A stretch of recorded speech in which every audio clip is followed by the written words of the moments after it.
रघुनंदन राघव राम हरे,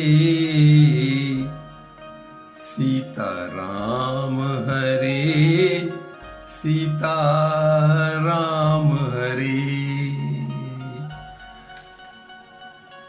रघुनंदन राघव राम हरे, सीता राम हरे, सीता राम हरे। संसार में या परिवार में जब कोई किसी से अपने लिए कुछ मांगता है तो उसका मान, सम्मान और प्रतिष्ठा सब धूमिल हो जाती है। मांगना इतना खराब है। मांगने के संबंध में रहीम दास जी कहते हैं कि रहीमन बेनर मर चुके, जे कहूँ मांगन जान। रहीमन बेनर मर चुके, जे कहूँ मांगन जान। मरने का अर्थ जीवन समाप्त होना नहीं है, बल्कि सम्मान खत्म हो जाना है। मांगने के संबंध में दूसरे संत भी कहते हैं कि मांगत मांगत मान घटो,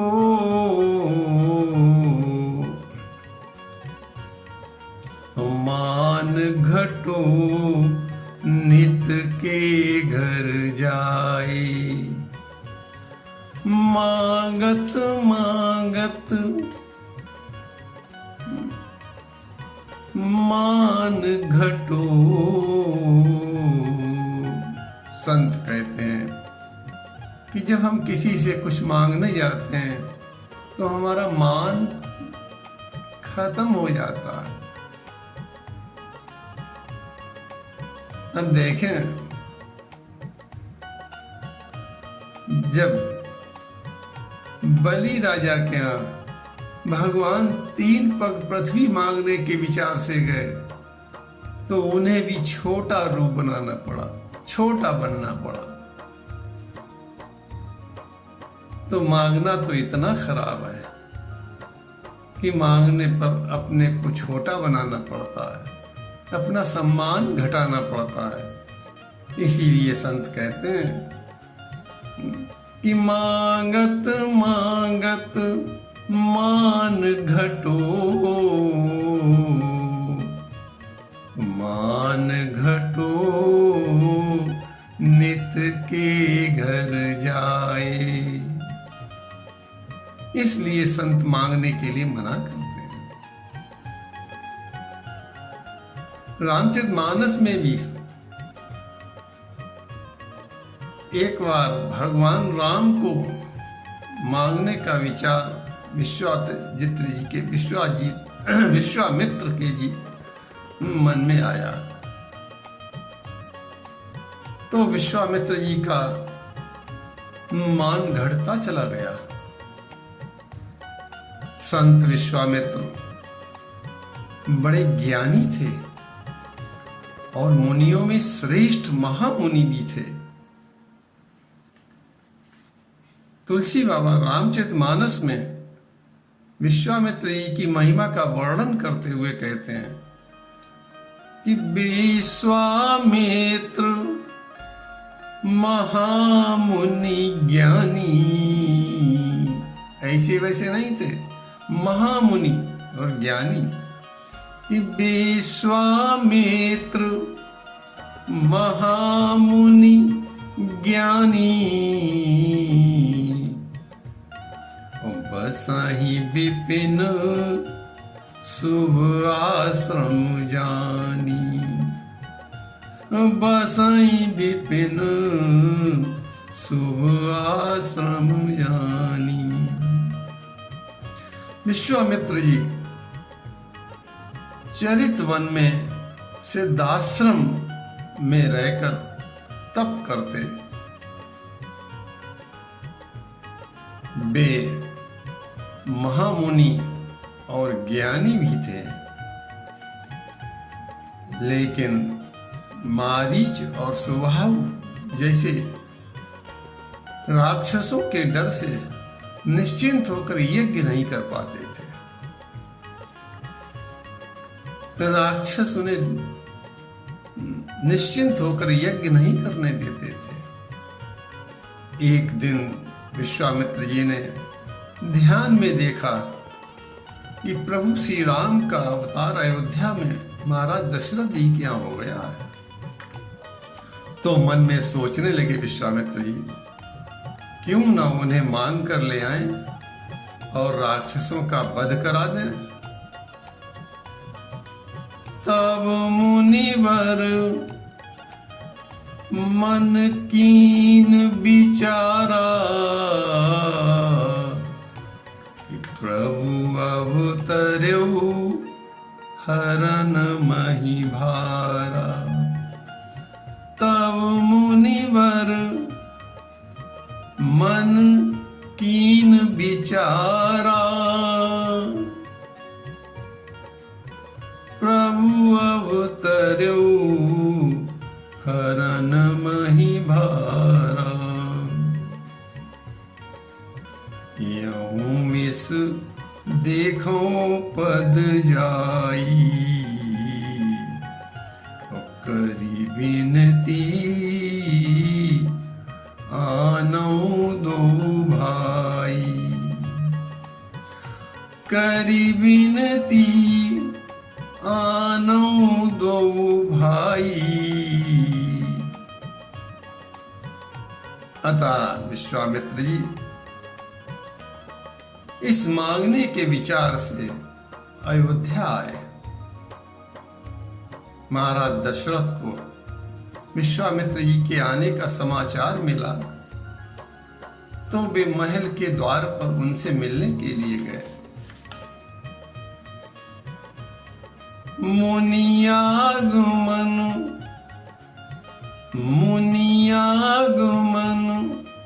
सुना जब राजा,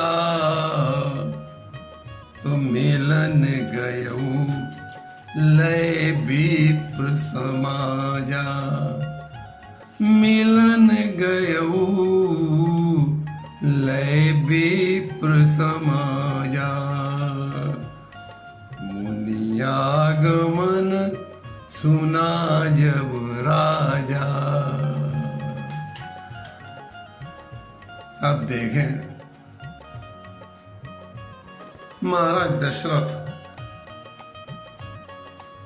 ने जब सुना कि विश्वामित्र जी दरवाजे पर आए तो प्रसन्न होकर उनसे मिलने के लिए गए और उनको अपने महल में ले आते हैं। अब आप देखें कि अयोध्या आने से पहले विश्वामित्र जी के पास तुलसी बाबा दो उपाधियों का वर्णन करते हैं कि विश्वामित्र जी के पास दो उपाधियां थीं। पहली उपाधि थी महामुनि की और दूसरी उपाधि थी ज्ञानी की। विश्वामित्र महामुनि ज्ञानी।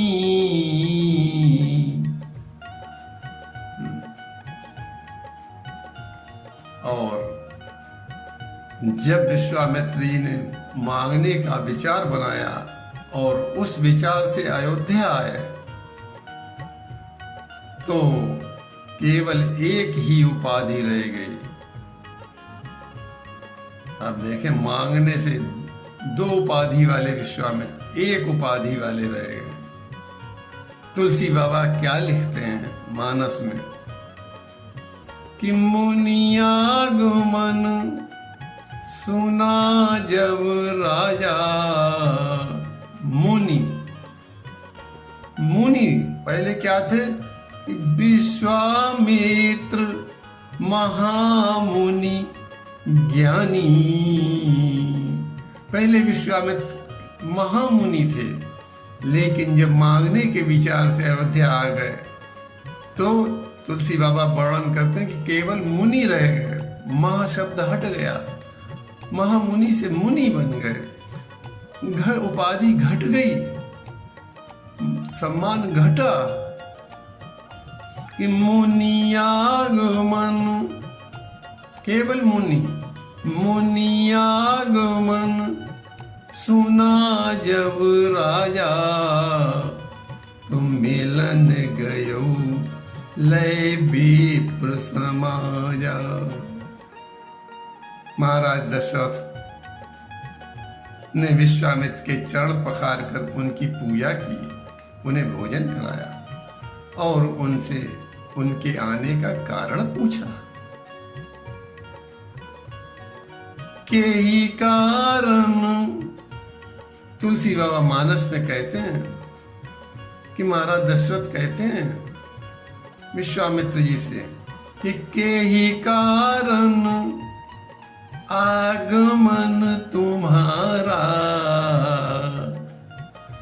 हे विश्वामित्र जी, आपके आगमन का कारण क्या है? ये सुनकर विश्वामित्र जी अब अपनी मांग रखते हैं कि असुर समूह, हे राजन, असुर समूह सतावहि मोहि। मैं जाचन आयूं नृपतोहि। अनुज समेत देहु रघुनाथा। अनुज समेत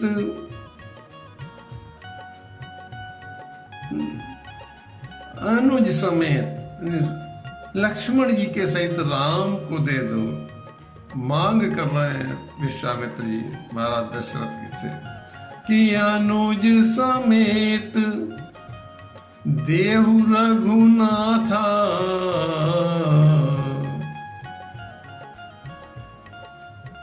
विश्वामित्र जी राजा दशरथ से राम और लक्ष्मण को मांग रहे हैं, कह रहे हैं कि हमें राक्षस बहुत परेशान करते हैं, यज्ञ नहीं करने देते हैं, इसलिए हम तुमसे कुछ मांगने आए हैं।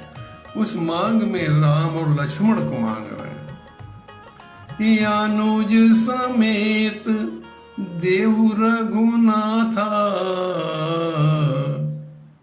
निश्चर बध में होव सना था।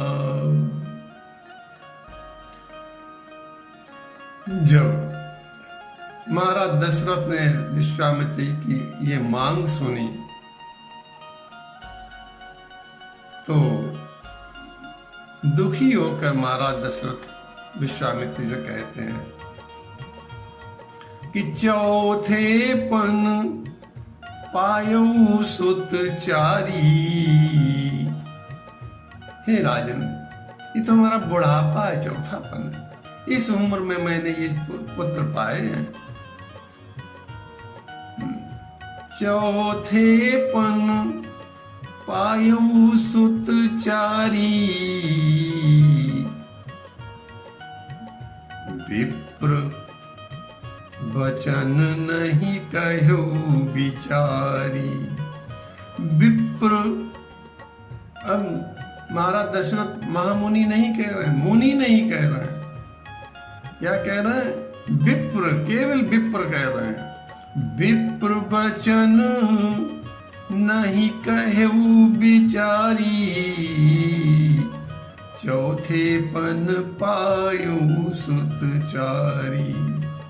दशरथ जी अब मुनि भी नहीं कह रहे हैं, केवल विप्र कह रहे हैं।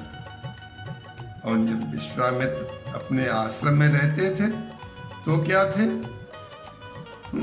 तुलसी बाबा उस समय का वर्णन करते हैं जब विश्वामित्र जी अपने आश्रम में रहते थे। दो दो उपाधियों से सम्मानित करते हुए तुलसी बाबा कह रहे हैं कि विश्वामित्र महामुनि ज्ञानी। उस समय विश्वामित्र महामुनि थे, ज्ञानी थे, लेकिन जब अयोध्या में मांगने के विचार से महल के दरवाजे पर पहुंचे तो तुलसी बाबा उन्हें केवल एक ही उपाधि दे रहे हैं, केवल मुनि की उपाधि दे रहे हैं। क्या कह रहे हैं तुलसी बाबा? कह रहे मुनियागमन, केवल मुनि रह गए। मुनियागमन सुना जब राजा। और जब विश्वामित्र जी ने दशरथ जी से अपनी मांग रखी, जब मांग लिया राम लक्ष्मण को, तो तुलसी बाबा ने मुनि भी नहीं कहा, अब केवल विप्र रह गए। देखो मांगने के विचार से मान कितना घटता चला जाता है। ये अब केवल विप्र, विप्र वचन नहीं कहू विचारी, चौथेपन पायऊ सुतचारी। यद्यपि विश्वामित्र जी तो समाज और राष्ट्र के हित की चिंता थी, विश्वामित्र जी को अपनी चिंता नहीं थी। विश्वामित्र जी को तो समाज की चिंता थी, राष्ट्र की चिंता थी। तब उन्होंने राष्ट्र हित में राम लक्ष्मण को मांगने का विचार बनाया था। परहित का काम कर रहे थे। संत हैं, संत ही परहित का काम कर सकता है। संत को ही राष्ट्र की चिंता होती थी। उस समय राष्ट्र पर आतंकवाद का छाया चल रहा था, रावण का अत्याचार बढ़ रहा था।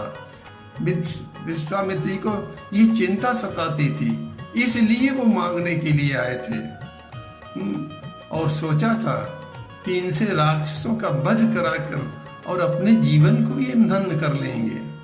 विश्वामित्र जी अपने लिए नहीं मांग रहे थे, राष्ट्र के लिए मांग रहे थे। परंतु समाज हित में तुलसीदास जी इस प्रसंग से मानव को संदेश देना चाहते हैं, मानव को संदेश देना चाहते हैं कि संसार में किसी से मांगना कितना खराब है, कि मांगने वाले का सम्मान भी गिर जाता है और प्रतिष्ठा भी धूमिल हो जाती है। इसलिए तुलसी बाबा कहते हैं कि समाज में यदि किसी को मांगना हो, परिवार में ही किसी को कुछ मांगना हो, तो संसार से हाथ मत फैलाओ, संसार से मत गिड़गिड़ाओ, क्योंकि ये संसार बहुत विचित्र है। ये देवी देगा तो बाद में हंसेगा। इसलिए तुलसी बाबा इस प्रसंग से संदेश देना चाहते हैं कि अगर मांगना ही है तो भगवान को पुकार कर अपनी बेनती करो और भगवान से कहो, क्योंकि भगवान कैसे हैं? भगवान तो दानी नहीं है, दानियों के शिरोमणि हैं। कि दान शिरोमणि। देखो मनु जी ने भगवान से केवल एक पुत्र की मांग की थी कि दान शिरोमणि कृपा निधि, नाथ कहो सती भाव। मनु जी भगवान से क्या कह रहे हैं, क्या मांग रहे हैं? कि चाहूं तुम्हें समान सुत। एक पुत्र है, भगवान से कहते हैं कि तुम्हारे समान पुत्र चाहते हैं, एक ही तो पुत्र मांग रहे हैं। चाहूं तुम्हें समान सुत प्रभु सन कवन दुराऊ। मनु जी ने एक पुत्र मांगा, भगवान कैसे दान शिरोमणि, कैसे कृपानिधि हैं, कैसे पुकार सुनने वाले हैं। भगवान ने एक पुत्र की जगह मनु जी को 4 पुत्र देने का आश्वासन दे दिया। और आश्वासन ही नहीं, 4 पुत्र बनकर आए भी मनु जी के हैं। इसलिए तुलसी बाबा इस प्रसंग से समाज को संदेश देना चाहते हैं। क्यों, समाज में यदि कोई अपने लिए मांगता है तो उसका सम्मान घटता है। तो इसलिए तुलसी बाबा संदेश देते हैं कि अगर मांगना ही है तो भगवान से मांगो। भगवान से मांगोगे तो मांगने से कहीं बहुत अधिक मिलेगा और सम्मान भी तुम्हारा बना रहेगा। इसलिए जब कभी आवश्यकता पड़े, जब कभी कोई कष्ट हो, तो अपने कष्ट को समाज के सामने मत कहो। क्यों, समाज के सामने अपने कष्ट को कहोगे, समाज हंसेगा। कष्ट दूर करना तो दूर रहा, और हंसी बाद में उड़ाता है समाज। इसलिए समाज से मत मांगो। तुलसी बाबा कहते मांगना है तो परमात्मा राम से मांगो। बस इन्हीं शब्दों के साथ ये प्रसंग विश्राम होता है। प्रभु के चरणन में सदा पुनि पुनि करूं प्रणाम। यही कहूँ